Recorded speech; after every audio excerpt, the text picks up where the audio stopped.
Welcome, everybody, back here to the SBENU Star League on Thursdays. It is Group Dream.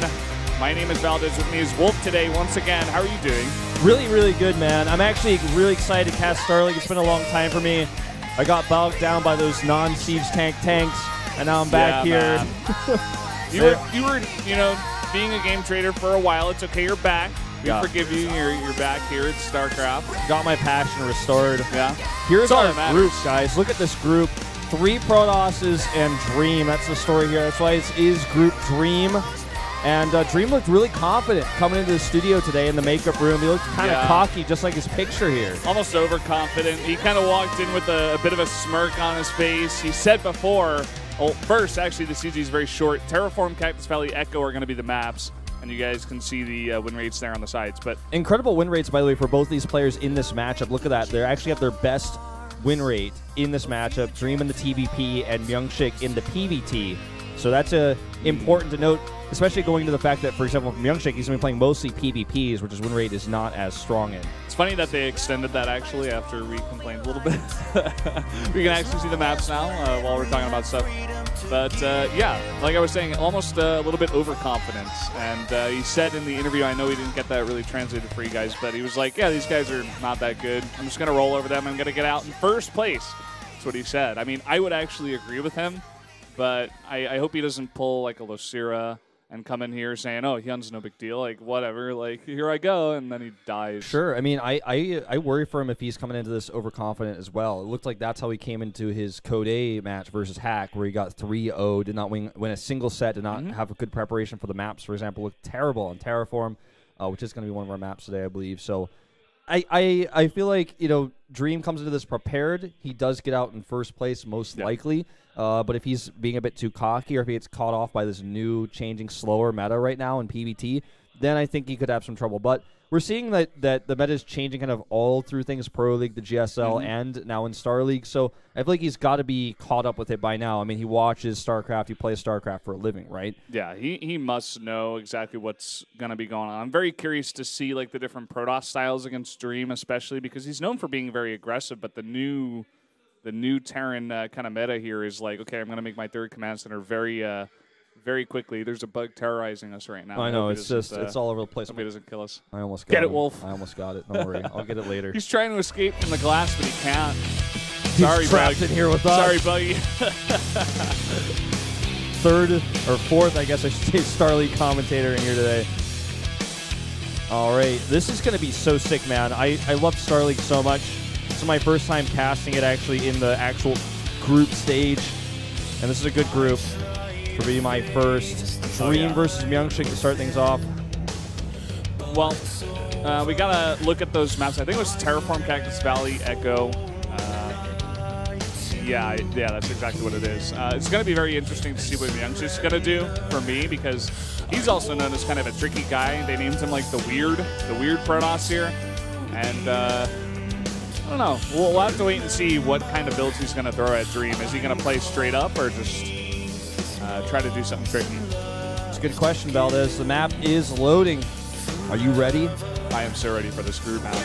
Let's go into game number 1, guys, for Dream versus MyuNgSiK on Terraform.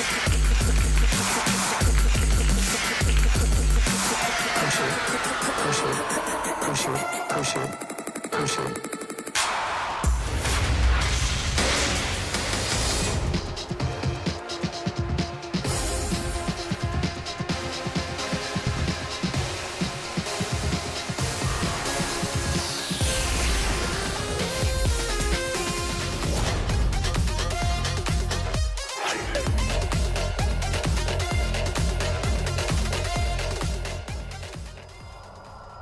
Down here in the bottom right, in the red, our Terran player, the only Terran player in the group, surrounded by Protosses from SK Telecom. It is Dream.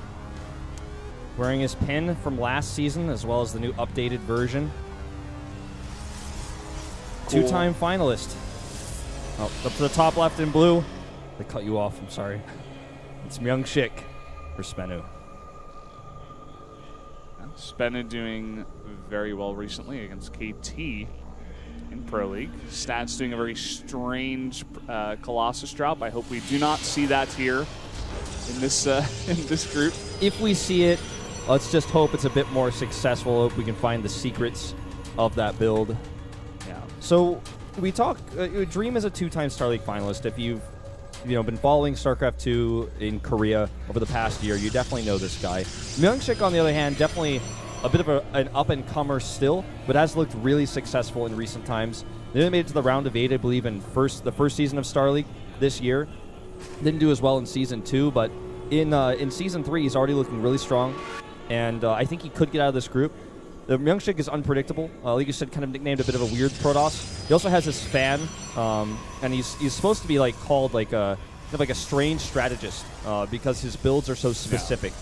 Yeah. The fan is some reference to some old Chinese strategist from a while ago.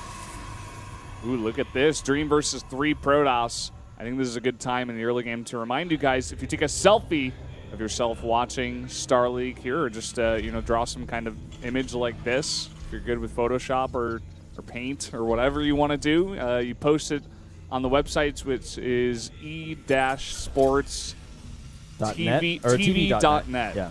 And then you go to community. These girls are not interested. They're like, get our faces off. I want to go back to the game. He's making a factory. I'm really excited about it. Not impressed. Like, one of them just crosses her arms. She's like, get me off here right now. I was like, I am quite attractive, but I don't. This is not what this is about. This is about StarCraft. Yeah, do post one of those selfies. You might have the new dankest meme, or whatever they're called, those things these days. Yeah, you can put a nice little dank meme up there. I'm not sure if it will come up on stream, but we'll see. And, of course, the prize, I think it's 1 person per week, or maybe 2 people get some of the pins. I got the fly, man. You got it. 1 caster down, 2 to go. You're next. It's going to be a Hellion opening here. And interestingly enough, the pylon placement for MyuNgSiK in his main base is good for blocking a Reaper jump, but not so good at blocking any, with a Stalker blocking any Hellions from coming in. So let's see if he can actually get into the main base and get some damage done here. Observer showing us where you would normally put that pylon if you want to try to block the ramp. You put it slightly blocks the ramp. You can block with usually 1 Stalker. And he's just going to try to knock down the rocks. This probe should scout the Hellions coming across. Yep, that should give him plenty of time to prepare for this.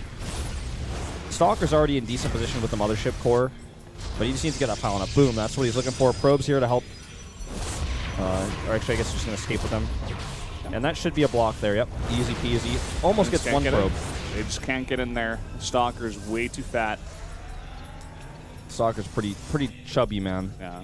Terran's going to have to run him around the map, try to get him to be skinnier so he can run by some Hellions. It's like if you put a Dragoon, I feel like the Dragoon is almost slimmer in a sense, but it would just, even if you put it on a hold position, it would constantly be going back and forth on the ramp because that's what Dragoons do, so the Hellions would never get by. Yeah. We have a medevac follow-up, so he's definitely going to be looking to drop here. I like how he repairs these Hellions as well, just to make sure they're up to their full hit points, the fullest potential for damage. And he might even bring some Marines with this. Oh, 2 new Hellions coming in looking for some damage. Going to force a Photon Overcharge very early on. And like you were saying, he's going to get that medevac out.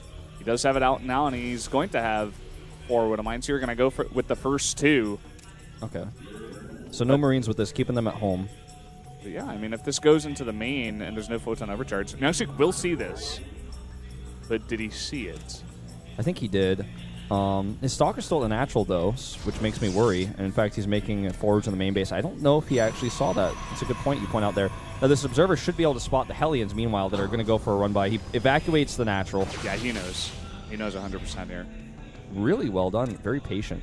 He thinks he's hiding. He thinks he's sneaky with those Hellions, but the Observer knows.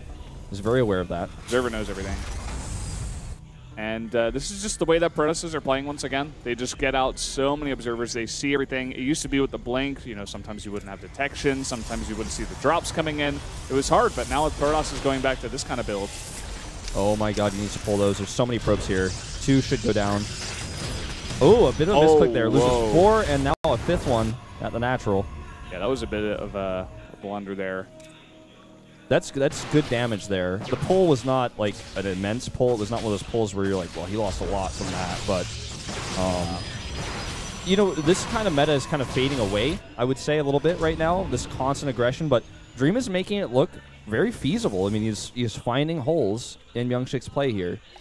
Yeah, Mar was trying to do it yesterday too. Didn't quite work, but that was on Echo. I think Terraform offers you a lot of different angles to come in and actually drop the Protoss, especially in the main. And once they get their third base up, it's very easy to just attack from multiple angles as the Terran.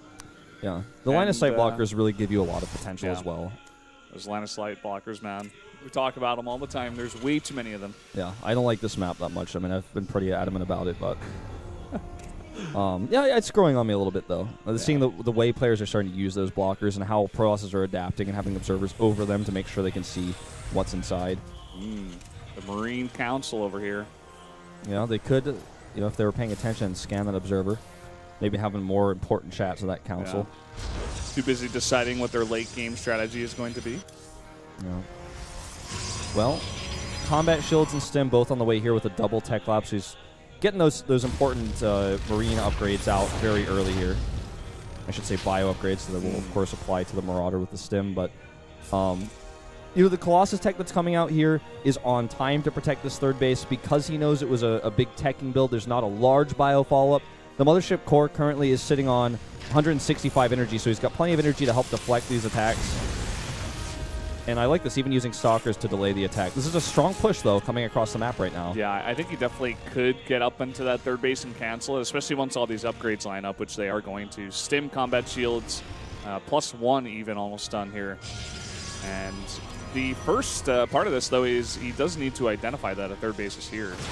Oh, man, +1. If it finishes here during this fight, it could be so strong it will. Time Warp goes down. Good micro here on the Colossus, you know. And with that Time Warp there, pretty tough to actually engage this. The Mothership core does fall, but keeps the Colossus alive. Yeah, and with 5 observers out on the map, he is going to have detection here for these Widow Mines. Yep, a few more Stalkers joining the fight here. He needs to pull that Colossus back. It's not going to be enough, but he does eat a lot of damage for it. Still, the push continues. The Widow Mines are still active here. They burrow. And this is looking like way too much damage. MyuNgSiK cannot survive. Oh, God. That was brutal. Dream just, I don't know, man. He just socked him in the face, and MyuNgSiK was not ready at all. He just got run over. Dream's overconfidence may be a bit granted here in this first matchup. I think MyuNgSiK's problem there was just simply not having any zealots. I mean, sure, it started to snowball after that first engagement, but he warped in more Stalkers. And if you're going to run on top of Stalkers, they don't care. Like, there's no advantage to the Stalkers for the army to be on top. The Zealots do a ton of damage much faster than